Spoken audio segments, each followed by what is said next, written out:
Dear friends, welcome to our channel. Let's make them easy. আলোচনা করছি জন ওয়েবস্টারের বিখ্যাত একটা play the Duchess of Malfi নিয়ে। জন ওয়েবস্টার একজন জ্যাকোবিয়ান ড্রামাটিস্ট। আলোচ্য নাটকের অরিজিনাল নেম হলো the Tragedy of the Duchess of the Malfi and the White Devil. এটা হচ্ছে এই নাটকের মূল নাম। ক্যাটাগরির দিক থেকে এটি একটি রিভেঞ্জ ট্র্যাজেডি। লেখা হয়েছিল 1612 সাল থেকে 1613 সালের মাঝামাঝি।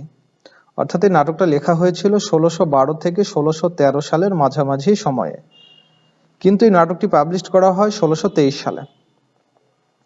নাটকের বিগিনিংটা হয় লাভ স্টোরি দিয়ে এবং শেষ হয় ট্র্যাজেডি বা আনহ্যাপি এন্ডিং দিয়ে শেষ হয়। এই নাটকের আমরা একটু ক্যারেক্টার লিস্টগুলো দেখে নিই। এখানে বসোলা, সে একজন ম্যাকিয়াভেলিয়ান ভিলেন, সে ভিলেন টুল হিসেবে কাজ করে। ডাচেস, সে একজন উইডো মানে সদ্য বিবাহিত একজন সুন্দরী রমণী সে। ক্যারিওলা, যে একজন মেইড, এই মেইড হচ্ছে ডাচেসের চাকরানি বা servant. Antonio, new husband of the Duchess, অর্থাৎ এই ডাচেস নতুনভাবে বিয়ে করে অ্যান্টোনিওকে, এবং সে একজন স্টিওয়ার্ড অর্থাৎ গোমস্তা, নিম্নপদস্থ একজন লোক, লো বর্ন পিপল বা লো বর্ন ম্যান সে। ফার্দিন্যান্ড, সে ব্রাদার অফ দ্য ডাচেস অর্থাৎ ডাচেসের ভাই। কার্ডিনাল, সেও ব্রাদার, অর্থাৎ ফার্ডিন্যান্ড এবং কার্ডিনাল এরা দুইজন হচ্ছে এই ডাচেসের ভাই। তো নাটকের মূল আলোচনায় আসি। ডাচেস একজন সদ্য বিধবা সুন্দরী রমণী। জীবনের শুরুতেই তার স্বামী মারা গেছে এবং তার দুই ভাই ফার্দিন্যান্ড ও কার্ডিনাল, তারা ডাচেসকে রিম্যারি থেকে বিরত থাকতে বলে, অর্থাৎ সে যেন পুনরায় বিয়ে না করে।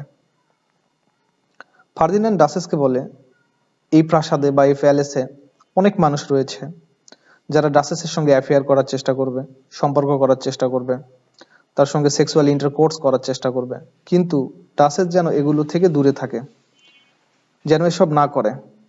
কেননা এসব যদি হয়ে যায় বা করে তাহলে সেটা হবে অপমানজনক। এই জন্য তাকে সাবধান করে সে যেন কোনো স্ক্যান্ডালাস রিলেশনে না জড়ায়, সে যেন বিরত থাকে এগুলো থেকে। যদি সে গোপনে বিয়ে করে তবে তা সেলিব্রেট করা হবে না, বরং পানিশড হবে, তাকে শাস্তি দেয়া হবে।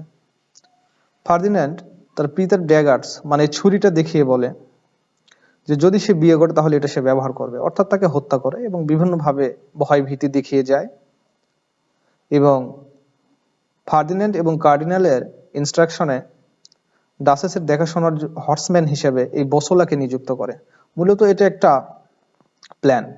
বসোলা হচ্ছে একজন স্পাই বা গুপ্তচর, যে ডাচেস কি করে না করে এটা দেখাশোনার জন্য এবং তার ভাইকে জানানোর জন্য তাকে নিযুক্ত করা হয়, কিন্তু তার পদবিটা ছিল কি হর্সম্যান। সে যাই হোক, ভাইদের বাধা বিপত্তি সত্ত্বেও ডাচেস অ্যান্টোনিও নামের একজন স্টিওয়ার্ডকে বিয়ে করে। প্রথমে তার প্রেমে পড়ে এবং পরে তাকে বিয়ে করে। ডাচেস তার সার্ভেন্ট ক্যারিওলাকে শেয়ার করে ক্যারিলিওর সাথে। ক্যারিওলার সাথে শেয়ার করে যে সে সিদ্ধান্ত নিয়েছে যে সে অ্যান্টোনিওকে বিয়ে করবে। এরপর সে অ্যান্টোনিওকে ডেকে পাঠায়। এক পর্যায়ে কনভারসেশনের ফাঁকে ডাচেস তার ওয়েডিং রিংটা এই অ্যান্টোনিওর হাতে পরিয়ে দেয় এবং বিয়ের প্রস্তাব করে, কিন্তু অ্যান্টোনিও ভীত হয়। সে লো বার্ন পার্সন মানে নিচু কুলে তার জন্ম। পক্ষান্তরে ডাচেসকে বিয়ে করা তার জন্য সম্ভব না, কারণ সে উচ্চপদস্থ এবং রিচ লেডি সে, যদিও ডাচেস। সুতরাং তার আর ডাচেসের মধ্যে কোনো প্রেম হবে না, এটা বোঝানোর চেষ্টা করছে অ্যান্টোনিও। ডাচেস বলে যে হাইব্রন লেডিদের একটা সমস্যা থাকে, তারা আনফরচুনেট হয়, কারণ তারা অবাধে কারোর সঙ্গে লাভ করতে পারে না, শেয়ার করতে পারে না, সেক্স করতে পারে না। এটা হাইব্রন লেডিদের জন্য একটা প্রবলেম, কিন্তু সাধারণ মানুষরা খুব অনায়াসে এগুলো করতে পারে। কিন্তু ডাচেস সিদ্ধান্ত নেয় যে সে অ্যান্টোনিওকে বিয়েই করবে এবং তাকে বোঝায় যে তার স্বামীর মতো, মৃত স্বামীর মতো সে কি ইমোশনলেস, তার মধ্যে কি আবেগ নেই, তার মধ্যে কি প্রেম নেই, তার মধ্যে কি ভালোবাসা থাকতে পারে না। অর্থাৎ যে লাভ সিনারি যেটা আমরা বুঝি প্রেম নিবেদনের ক্ষেত্রে, একজন রিফিউজ করবে আর একজন একটু এগিয়ে যাবে, এইভাবে অবশেষে তাকে আশ্বস্ত করে অ্যান্টোনিওকে সে গোপনে বিয়ে করে ফেলে। বসোলা ডাচেসের এই ব্যাপারে একটু সন্দেহ হয়ে যায় যে ডাচেস নিশ্চিত বিয়ে করেছে। সে অ্যান্টোনিও সম্পর্কে মিথ্যা প্রশংসা করতে শুরু করে ডাচেসের সামনে। বলে অ্যান্টোনিও একজন ভালো মানুষ, সকল গুণে গুণান্বিত, সে পারফেক্টলি অনেস্ট ম্যান। এইসব শুনে ডাচেস একটু বেপরোয়া হয়ে যায়, ইমোশনালি সে বলে ফেলে যে অ্যান্টোনিও তার স্বামী। তখন বসোলা আরো ইনফরমেশন কালেক্ট করার জন্য মিথ্যা বলতে থাকে, মিথ্যা প্রশংসা করে, ফ্ল্যাটারি করে, বলে যে ডাচেস একজন ভাগ্যবতী মহিলা যে অ্যান্টোনিওর মতো একজন ভালো মানুষকে হাজবেন্ড হিসেবে পেয়েছে। বসোলা আরো তথ্য সংগ্রহ করার জন্য ডাচেসের সাথে লেগে থাকে। ডাচেস লুজ গাউন পরা শুরু করে দিয়েছে। বসোলা বুঝতে পারে ডাচেস প্রেগনেন্ট হয়েছে এবং নিশ্চিত অ্যান্টোনিওর বাচ্চাই তার গর্ভে আছে। বসোলা নিশ্চিত হবার জন্য অ্যাপ্রিকটস নামক এক ধরনের ফল পাওয়া যায়, যেটা বিশেষ করে প্রেগনেন্ট মহিলারা বেশি লাইক করে। এই ফলটা খেতে দেয় এবং ডাচেস এটা রিসিভ করে এবং খুব গ্রেডিলি খায়, এটা লোভনীয় ভঙ্গিতে খাওয়া শুরু করে। এতে বসোলা বুঝতে পারে, এই ভিলেনটা বুঝতে পারে নিশ্চিত সে প্রেগনেন্ট। এরপরে দেখতে পায় যে ডাচেস বমি করছে, তার ফেসটা পেল হয়ে গেছে, ফ্যাকাশে হয়ে গেছে, এবং এসব দেখে সে একদম নিশ্চিত যে ডাচেস প্রেগনেন্ট। এবং বসোলা ডাচেসের ভাইদের ইনস্ট্রাকশনে এই নির্দেশনাগুলো দেয় বা ইনফরমেশনগুলো তাদেরকে দেয় যে ডাচেস এই কাজগুলো করেছে। তখন তার ভাইরা তাকে নির্দেশ দেয় যে তাকে অ্যারেস্ট করো এবং ইমপ্রিজনেট করো, অর্থাৎ কারাবন্দী করো। ফার্দিনান্দ রাগে তাকে হত্যা করতে চায়। সে অন্ধকারে কারাগারের ভিতরে তাকে ভিজিট করে, তার সামনে সেভার্ড হ্যান্ড অর্থাৎ ছিন্ন কাটা একটা হাত দেখায় ডাচেসকে, যেটাতে রিং পরানো ছিল। ডাচেস ভাবে এটা কোনো মৃত মানুষের হাত, হয়তো অ্যান্টোনিওকেই তারা হত্যা করেছে, তাই সেই হাতে কিস করে, কান্নাকাটি করে। ফার্দিনান্দ ফিরে যাবার পর ডাচেস ওয়াক্স ফিগার দেখতে পায়, মানে মোমের কিছু মানুষের ফিগার দেখতে পায়, এবং ভাবে অ্যান্টোনিও এবং তার বাচ্চা কাচ্চার হয়তো ডেড বডি এগুলো, তার পাষণ্ড ভাইরা কারাগারে তাকে হত্যা করেছে, মানে তাদেরকে হত্যা করেছে। এরপরে কারাগারে কিছু ম্যাড পার্সন নিয়োগ করা হয়, উন্মাদ মানুষ। যখন ডাচেস কান্নাকাটি করে, ল্যামেন্টেশন করে, বিলাপ করে, তখন এই পাগলেরা উল্লাস করে, নাচানাচি করে, সিঙ্গিং করে, এবং ডাচেস নীরবে তাদের এই টর্চারগুলো সহ্য করতে থাকে, ফেস করতে থাকে। দুষ্ট বসোলা এর ফাঁকে কি করে, একটা টম মেকারের ছদ্মবেশ ধারণ করে, অর্থাৎ যে সমাধি নির্মাণ করে, এবং ডাচেসকে বলে যে সে এসেছে তার সমাধি নির্মাণ করার জন্য, তাকে কিছু সময়ের মধ্যে হত্যা করা হবে। ডাচেস অলরেডি এসব বুঝেই গিয়েছিল যে তার শেষ পরিণতিটা কি হবে।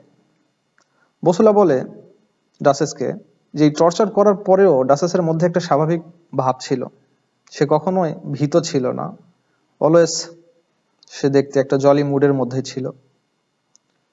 যখন এক্সিকিউশনার অর্থাৎ জাল্লাদ আসে এবং ডাচেসের সামনে কট, বেল, কফিন এগুলো একত্রিত করে এবং বলে যে এগুলো দিয়ে তোমাকে হত্যা করা হবে, এর পরেও ডাচেস আনফেয়ার ছিল, তার মধ্যে ভীতির কোনো চিহ্ন ছিল না, কোনো ভীতি দেখা যায়নি।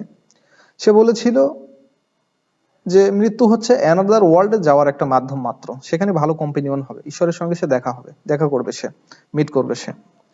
বসোলা আবারও বলে যেসব দড়ি দিয়ে তাকে শ্বাসরুদ্ধ করা হবে, অর্থাৎ সে ভয় দেখানোর চেষ্টা করছে, কিন্তু ডাচেস একদম অটল, এগুলো দেখে সে ভয় পাচ্ছে না। ডাচেস একসময় রিপ্লাইড করে এসব তাকে সামান্য পরিমাণও ভীতু করতে পারছে না, সে ভীত হচ্ছে না, কারণ মৃত্যু সম্পর্কে সে জানে। ডাচেস আরো বলে মৃত্যুর জন্য 10,000-এর মতো পথ উন্মুক্ত রয়েছে এবং প্রতিটি পথের অর্থই হলো ঈশ্বরের নিকট যাওয়া বা এক ওয়ার্ল্ড থেকে অ্যানাদার ওয়ার্ল্ডে ট্রান্সফর্ম করা। এটা সে ভালোভাবেই জানে এবং সে মেনে নিয়েছে, এটা কোনো ব্যাপার না। ডাচেস আরো বলে ডায়মন্ড দিয়ে তার গলা কাটা হবে, না পালস দিয়ে গলা কাটা হবে, অথবা দড়ি দিয়ে শ্বাসরুদ্ধ করা হবে, এটা কোনো ব্যাপার না, প্রত্যেকটা মৃত্যুর অর্থ একই, সে ঈশ্বরের কাছে যাচ্ছে, সে ট্রান্সফার হচ্ছে অ্যানাদার ওয়ার্ল্ডে। সে জল্লাদকে বলে তার গলার চারপাশ দিয়ে দড়ি শক্ত করে পেঁচাও এবং এটাকে টানতে শুরু করো, যেন সে অনায়াসে মৃত্যুবরণ করে এবং ঈশ্বরের কাছে সে অতি দ্রুত যেতে পারে। অর্থাৎ এখানে রিভার্স মুড দেখা যাচ্ছে, যেভাবে ভীত হওয়ার কথা ছিল সে ভীত না হয়ে সে ডাচেস কিন্তু ইনস্ট্রাক্ট করছে, নির্দেশনা দিচ্ছে এই জল্লাদদের। ডাচেস মৃত্যুর আগে তার মেইড এই ক্যারিওলাকে বলে তার সন্তানদের যেন টেক কেয়ার করা হয়, যদি শীত বা ঠান্ডা লেগে যায়, কাশি হয়, তবে যেন তাকে সিরাপ খাওয়ানো হয় তার বাচ্চাদের, তাদের যেন প্রেয়ার শেখানো হয়, প্রেয়ার বিফোর স্লিপিং অর্থাৎ ঘুমাতে যাওয়ার আগে যে প্রেয়ারগুলো করা হয় এই প্রেয়ারগুলো যেন শেখানো হয়। অর্থাৎ ডাচেস এই কথাগুলোর মধ্য দিয়ে তার মাতৃসুলভ আচরণের বহিঃপ্রকাশ ঘটাচ্ছে এবং সে একজন দায়িত্ববান যে মাদার সেটা বোঝানোর চেষ্টা করছে। বসোলা ডাচেসকে হত্যার পর ফার্দিন্যান্ডকে ডাকে এবং বলে যে ডাচেসের রক্তাক্ত মরদেহটা দেখে যাও। ডাচেসের এই রক্তাক্ত মরদেহ দেখে বা লাশটা দেখে ফার্দিন্যান্ড বেসামাল হয়ে যায়, সে নিজেকে সামলাতে পারে না। সে বলে যে কভার করে দাও, মানে ঢেকে দাও। অর্থাৎ সে সহ্য করতে পারছে না ডাচেসের এই রক্তাক্ত মুখটা। যদিও তারা নির্দেশ দিয়েছিল তাকে হত্যা করার, কিন্তু হত্যার পরে তাদের মধ্যে একটা রিভার্স পজিশন হয়েছে, তারা মেন্টালি শেক হয়েছে, নাড়া দিয়েছে তাদের মধ্যে। ফার্দিন্যান্ড এর মধ্যেও বিপরীত প্রতিক্রিয়া লক্ষ্য করা যায়। সে মৃত বোনের মুখ দেখতে পারছে না এবং সে ভাবতে শুরু করে যে ডাচেস একটা অপরিণত বয়সে মারা গেল। তার ফ্ললেস বিউটি ছিল, সে লাইফটাকে এনজয় করতে পারত, কিন্তু এখন আর পারবে না। সে নিজেকে অপরাধী ভাবতে শুরু করে এবং এই বসলার প্রতি তার খুব ঘৃণা হয়। সে তাকে পাষণ্ড বলে, কিলার বলে, সে একজন ভিলেন এই কথা বলে এবং তাকে বলে যে তুমি আমাদের চোখের সামনে থেকে চলে যাও এবং পৃথিবীর এমন কোনো জায়গায় যাও যেখানে তোমার সাথে আমাদের আর কোনোদিন দেখা হবে না, তুমি একজন হত্যাকারী, পাষণ্ড। বসলা ভেবেছিল এই কাজগুলো করার পরে হয়তো তাকে অ্যাওয়ার্ড দেওয়া হবে, পুরস্কৃত করা হবে, কিন্তু আসলে সেটা রিভার্স হয়েছে, ঘুরে গিয়েছে, বিপরীত প্রতিক্রিয়াটাই হয়েছে। এবং তার ভাইয়েরা যতটা স্ট্রিক্ট ছিল, শক্ত ছিল তাদের নীতিতে, কিন্তু এই ডাচেসের মৃত্যুর পরে তারাও বেসামাল হয়ে গেছে, তাদের মধ্যে আবেগ জেগেছে। এবং ফার্দিন্যান্ড একসময় বিলাপ করে বলে তারাও জমজ ছিল, অর্থাৎ ডাচেস আর সে জমজ ছিল। যদি ফার্দিন্যান্ড এখন মরতে পারতো তাহলে হয়তো তাদের লাইফ রেঞ্জটা একই হতো, বা ডাচেস যতদিন বেঁচেছে সেও ততদিন বাঁচতে পারতো। সে আসলে ডাচেসকে বঞ্চিত করেছে একটা সুখী লাইফ লিড করার থেকে। আসলে তাদের মধ্যে এখন সেই বাস্তবতাটা ফুটে উঠেছে, রিয়েলিটিটা বুঝতে পেরেছে। কিন্তু বসলার ক্ষোভটা হচ্ছে এরকম, বসলা এই নাটকে ট্রিপল রোল পালন করেছে, অর্থাৎ 3টা ভূমিকা পালন করেছে। ম্যালকন্টেন্ট মেডিয়েটর, একজন হতাশগ্রস্ত বা দ্বিধাগ্রস্ত একজন মেডিয়েটর হিসেবে সে কার্ডিনালের জন্য দ্বিধাপূর্ণ অনেক কিছু করেছে। কার্ডিনালের অপরাধ নিজের কাঁধে নিয়ে সে 2 বছরের জন্য ইমপ্রিজনার হয়েছে, কারারুদ্ধ হয়েছে, জাহাজের সে দাস হিসাবে খেটেছে এবং 2টো টাওয়েল একসঙ্গে বা 2টো রুমাল একসঙ্গে গিট দিয়ে সে শার্টের মতো করে পড়েছে। এগুলো করেছে কার্ডিনালের জন্য, কিন্তু কার্ডিনাল তাকে কোনো অ্যাওয়ার্ড দেয়নি বা পুরস্কার করেনি, বরং নেগলেক্টেড করেছে। দ্বিতীয়ত, বসলা ফার্ডিন্যান্ড এর ভিলেন টুল হিসেবে কাজ করেছে এবং তার কথা মতো তার ডাচেসকে সে অবজার্ভ করেছে, তার সিক্রেট ম্যারেজের কথা বলেছে, প্রেগনেন্সির কথা বলেছে, এতেও সে কোনো অ্যাওয়ার্ড পায়নি। অবশেষে বসলা যখন ইনস্ট্রাক্টেড হলো যে ডাচেসকে হত্যা করো, ডাচেসকে হত্যা করলো, সে এত বড় পাপের কাজ করলো, কিন্তু সে কোনো অ্যাওয়ার্ড পেল না, বরং নেগলেক্টেড হলো, কিলার হিসেবে তাকে আখ্যায়িত করা হলো, পাপিষ্ঠ বলা হলো এবং বলা হলো যে তুমি পৃথিবীর অন্য স্থানে চলে যাও, আর কোনোদিন যেন তার সঙ্গে দেখা না হয়, জঘন্য, এটা সেটা বলে তাকে তাড়িয়ে দিল। কিন্তু বসলা এবার খুব ক্ষিপ্ত হয়ে গেল এবং প্রতিশোধ পরায়ণ হয়ে গেল। সে চেষ্টা করলো যে সে প্রতিশোধ নেবে এবং প্রতিশোধ পরায়ণ হয়ে সে প্রথমে কার্ডিনালকে হত্যা করার জন্য তার রুমের মধ্যে প্রবেশ করে এবং চুপিসারে কার্ডিনালকে সে হত্যা করার জন্য ছুরিকাঘাত করে বা চাকু, ড্যাগার্স ইউজ করে, ছুরি ইউজ করে। কিন্তু হত্যার পরে দেখা গেল এটা আসলে কার্ডিনাল ছিল না, এটা অ্যান্টোনিও ছিল, ভুলক্রমে তাকে হত্যা করে ফেলেছে।